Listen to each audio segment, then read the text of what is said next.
Welcome back to another episode of the Positionless podcast. And today, we just interviewed Dylan Snow a couple days ago. That video just hit about 80 views, some light verse 24. But we're back, and with the March Madness bracket dropping yesterday, already know we gotta cover it. We gotta make some predictions.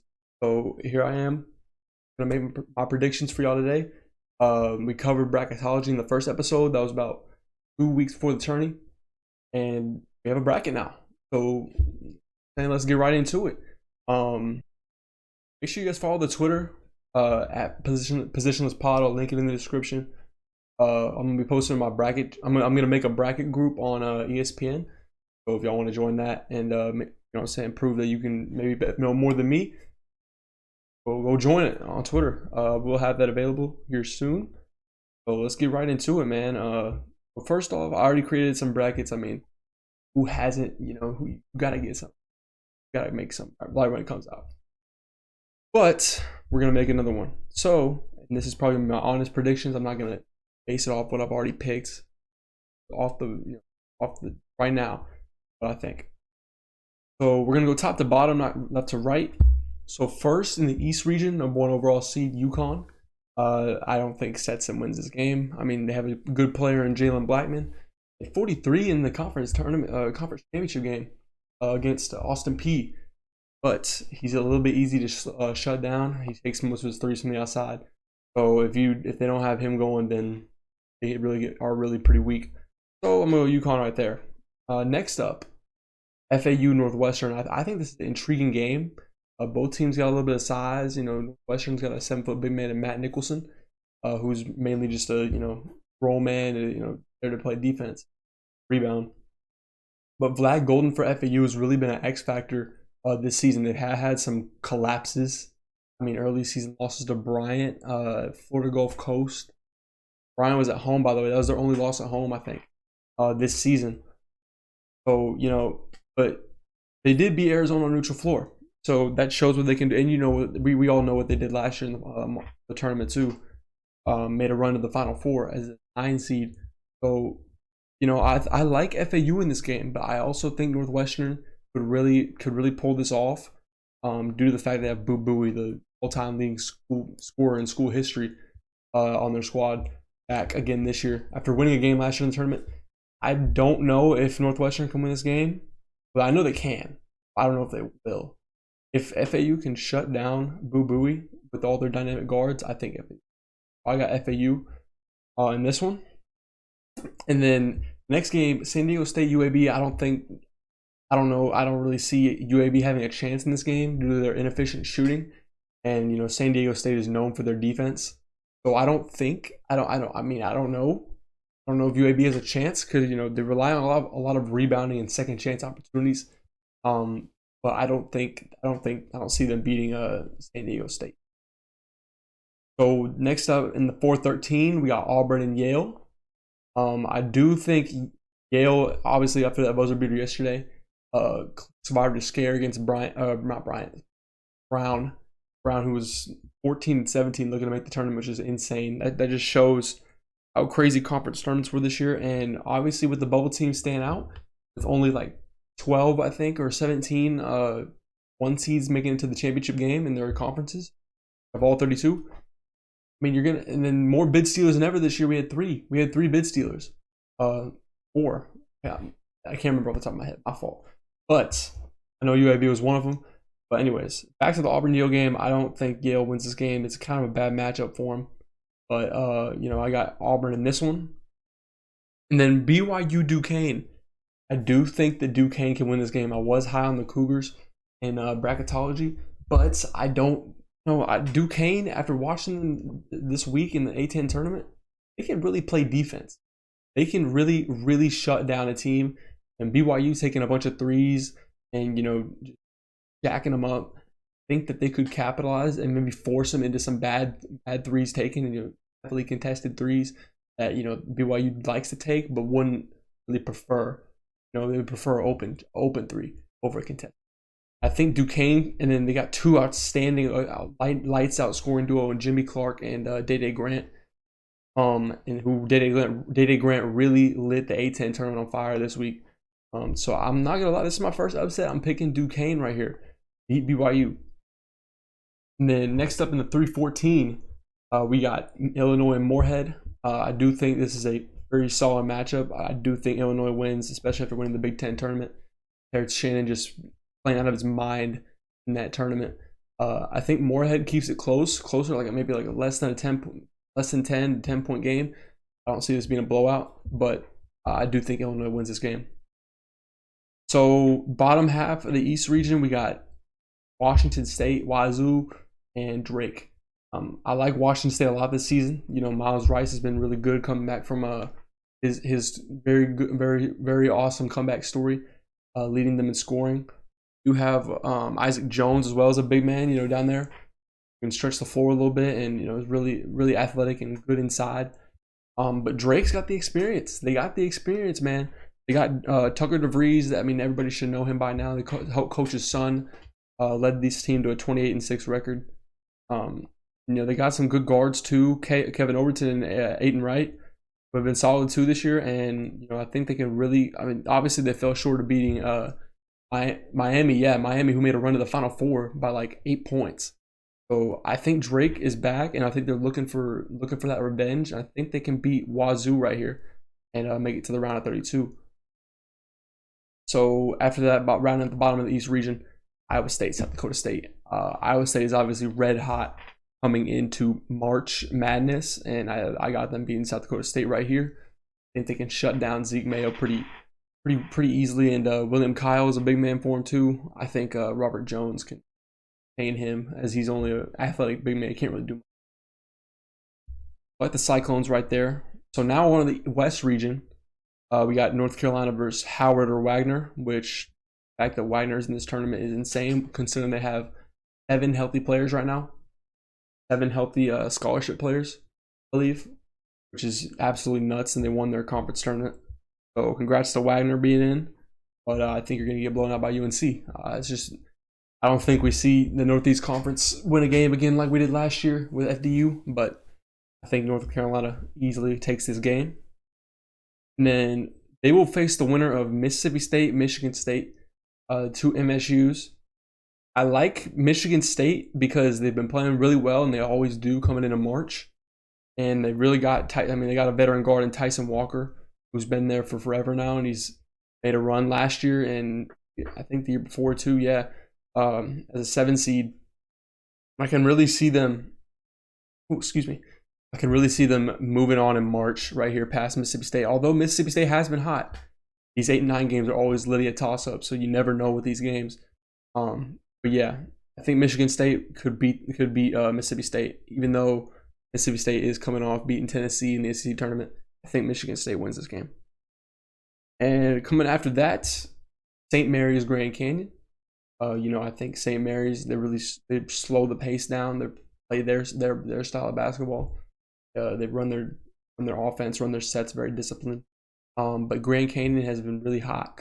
They've been really hot all season long. Even got a win over 5 seed San Diego State early in the season. So they got a guy named Tyon Grant Foster, player to watch. He might become a big name in this tournament if they make a run. I do see them winning this game. See them beating St. Mary's in this game right here. I think that they score about 80 points a game. So if they play their style of basketball and don't let St. Mary's get comfortable, I think they can win this game. So after that is the Alabama-Charleston game. I think this game, they might score like 300 points. I'm just kidding, not 300, but figuratively and literally. But they probably both will score 90, maybe final score maybe like 92-85. It's going to be a very fast-paced game and a very fun game to watch. Alabama led the nation in scoring this year, and then Charleston wasn't too far behind, probably in like top 15, I believe. Last looked. So, but I think Alabama can win this game. I think the athleticism just outmatches Charleston's shooting and all that, and the size too. Clemson, New Mexico. This is probably one of my favorite games of the first round. You know, you got Clemson, who came off a loss against Boston College in the first round of the ACC tournament, but they have been pretty well all season, including a very good non-conference start. to the season. But New Mexico, like I said in bracketology, first episode, when they're hot, they can beat about dang near anybody, and they showed it in the Mountain West tournament. They won 4 games in 4 days, beating San Diego State and Boise State, which is not hard to do, especially in that league. So winning 4 games in 4 days, and I think they're red hot. Plus their 3 guards and their big man play with true freshman J.T. Toppin and even Nelly Jr. Joseph. I think that this team can easily, maybe even make a run to the Sweet 16. In my opinion, I got them beating Clemson though in the first round. So next up we got Baylor Colgate. I think Baylor wins this game pretty easily. I think Colgate's probably one of the easier teams to shut down, especially with them taking so many threes. I think Baylor wins this game with their guard play and defense.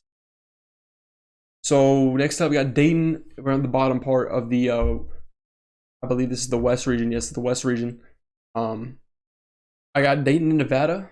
I think, well, I don't have the bracket has, but I like Dayton a lot, but I think Nevada has better guard play.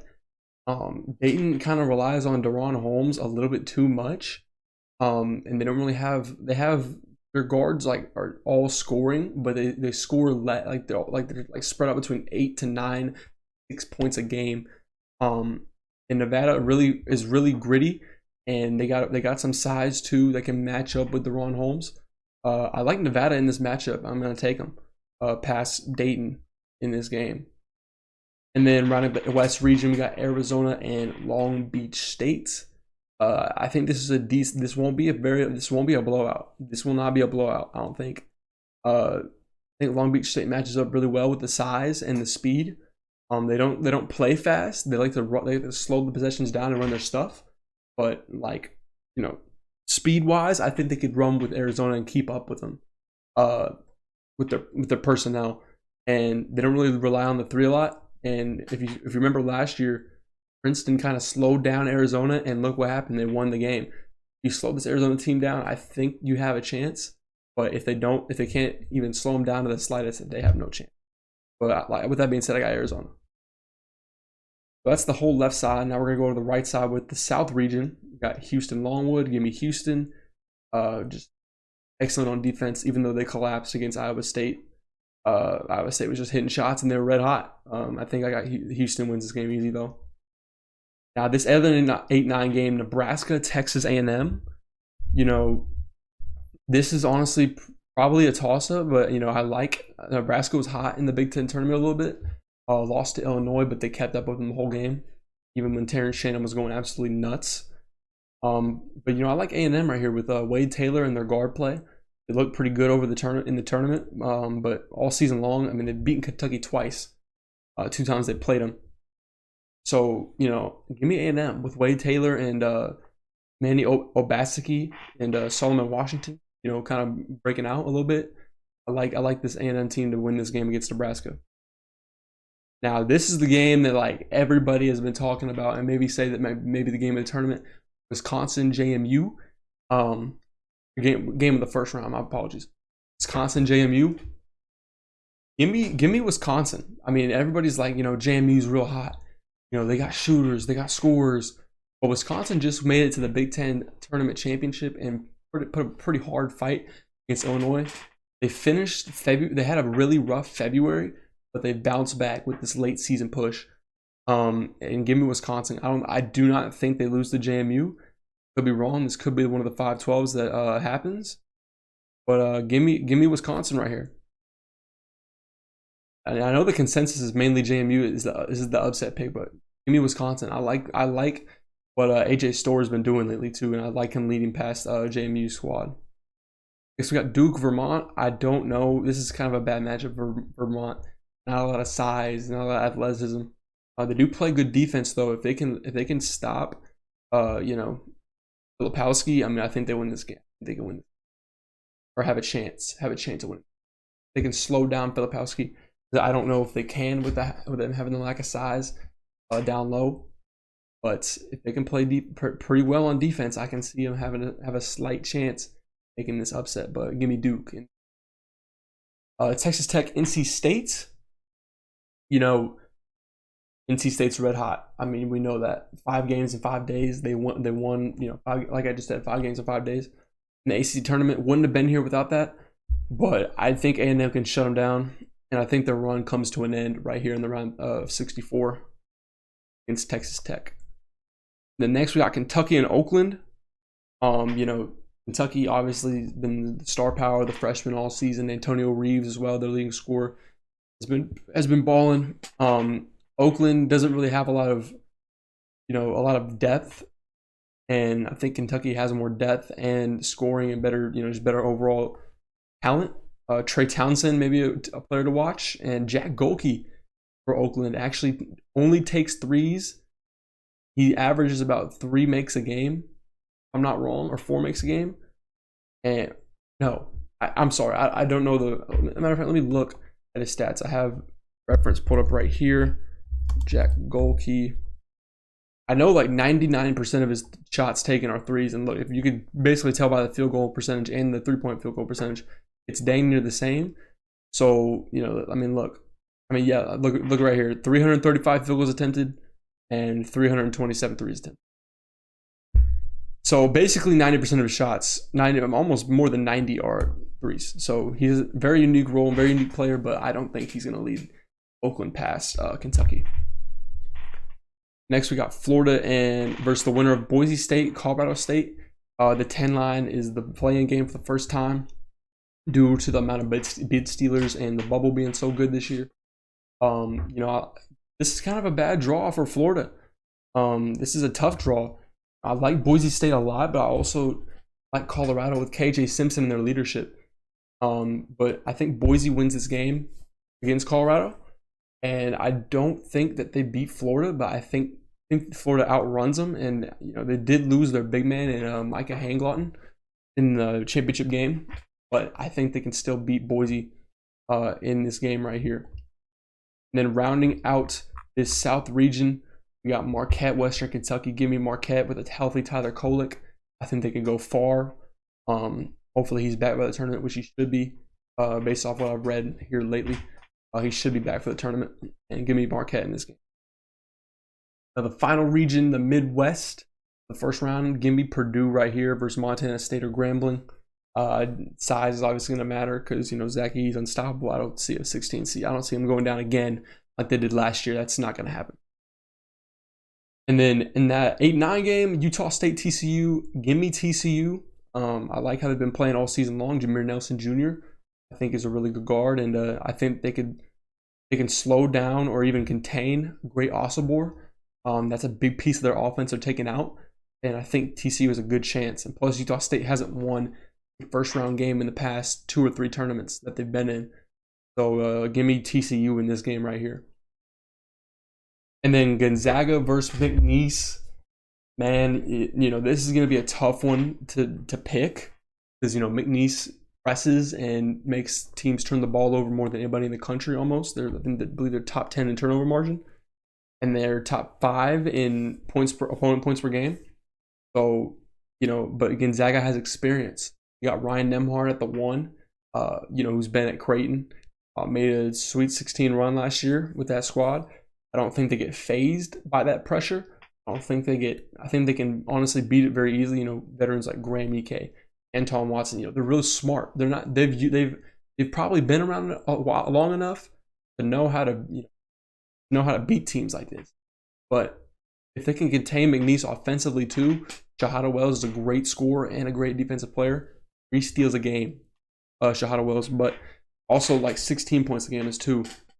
But if they can contain Shahada Wells and beat and break their press pretty early, I think they can set the tempo and beat McNeese right here. And then Kansas Samford. This is all going to rely on health for the Jayhawks because if they don't have McCullough or Dickinson, I think they lose this game, to be honest with you. I think Samford will outrun them. Their depth is not, they're not deep enough to keep up, with obviously the minutes wise and players wise. They're going to have to go deep in their bench if they want to keep up with Samford.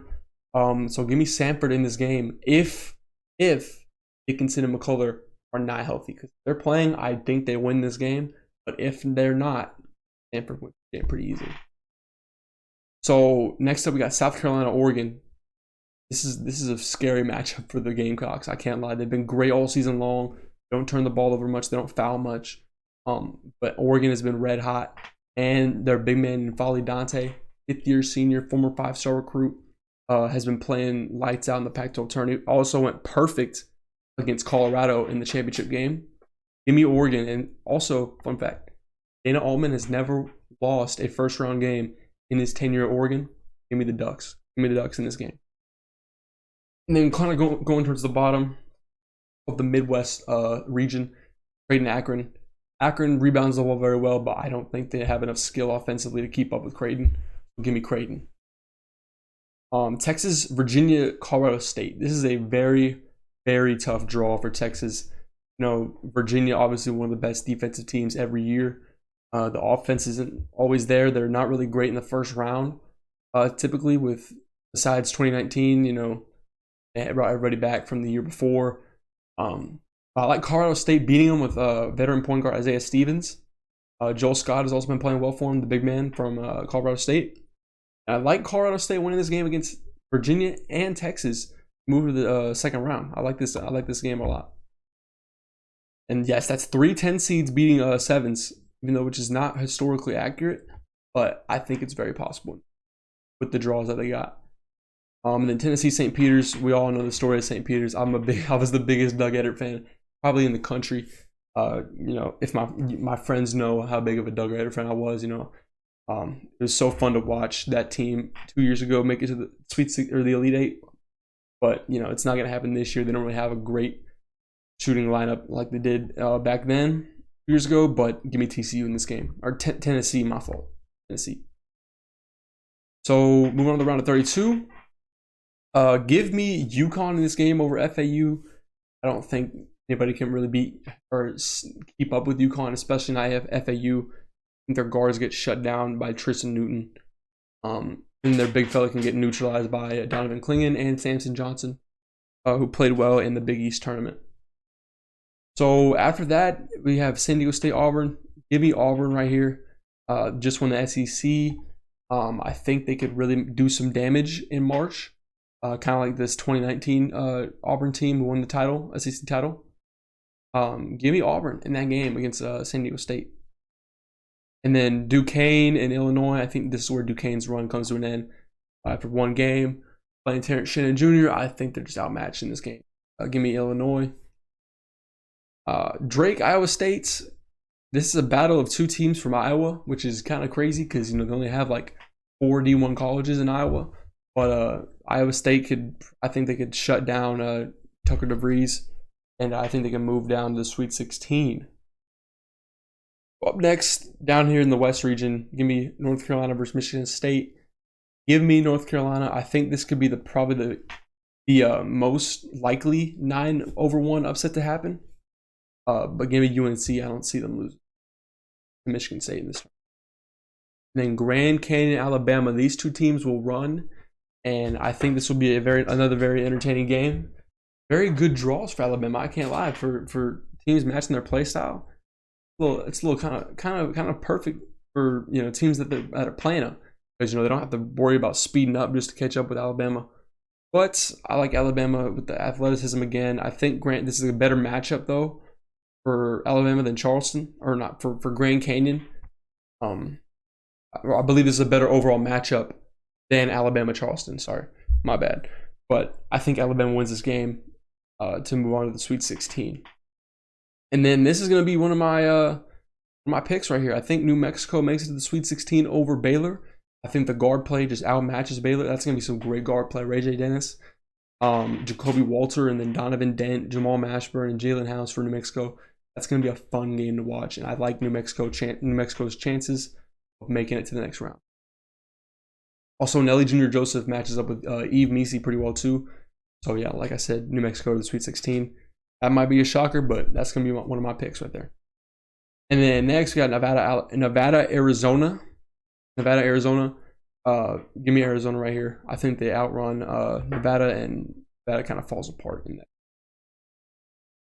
Moving on to the South region, got Houston A&M, 2 Texas teams. I don't think Houston loses to A&M. I think they could shut down Wade Taylor and the rest of that squad. Wisconsin, Duke. This would be a 2015 NCAA title rematch in the second round as a 5-4 game, which, you know, it obviously is not the same stakes, but, you know, it's two same teams. I like Duke to win this game right here over Wisconsin. Filipowski outmatching Stephen Crowell. You know, give me the Blue Devils right here. Texas Tech, Kentucky.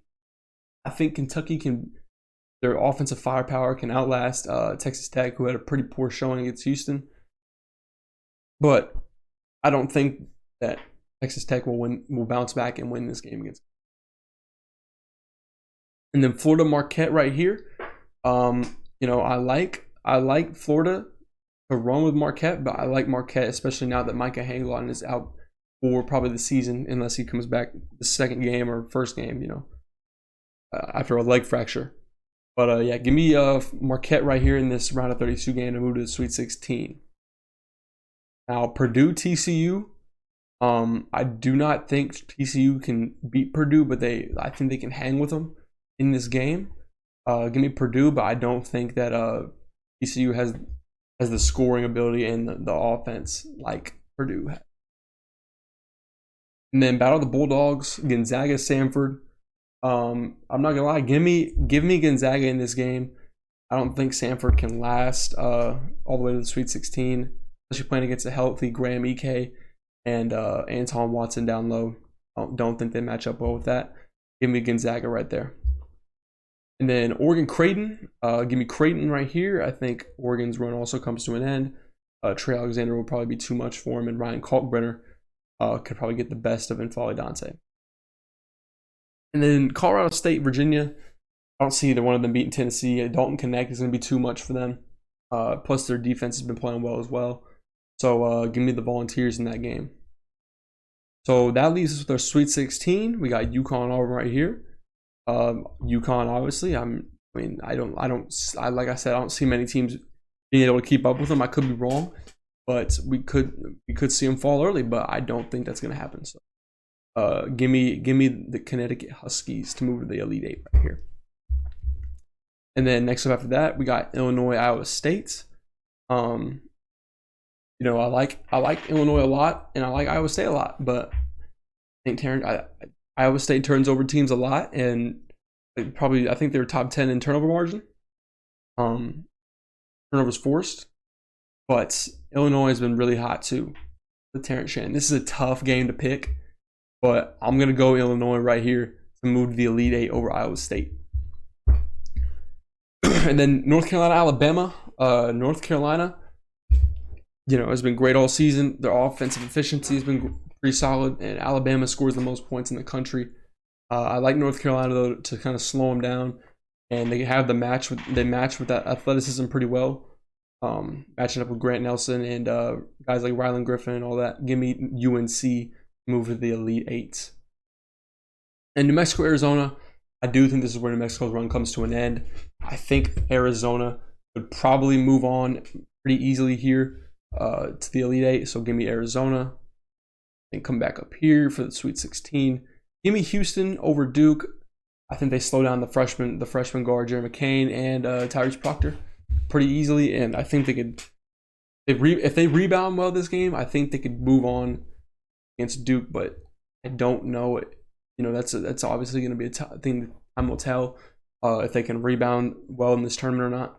So give me Houston in this game right here over Duke. Next up, we got Kentucky Marquette. You know, I'm not a really big Kentucky fan, but this has been a really solid squad all season.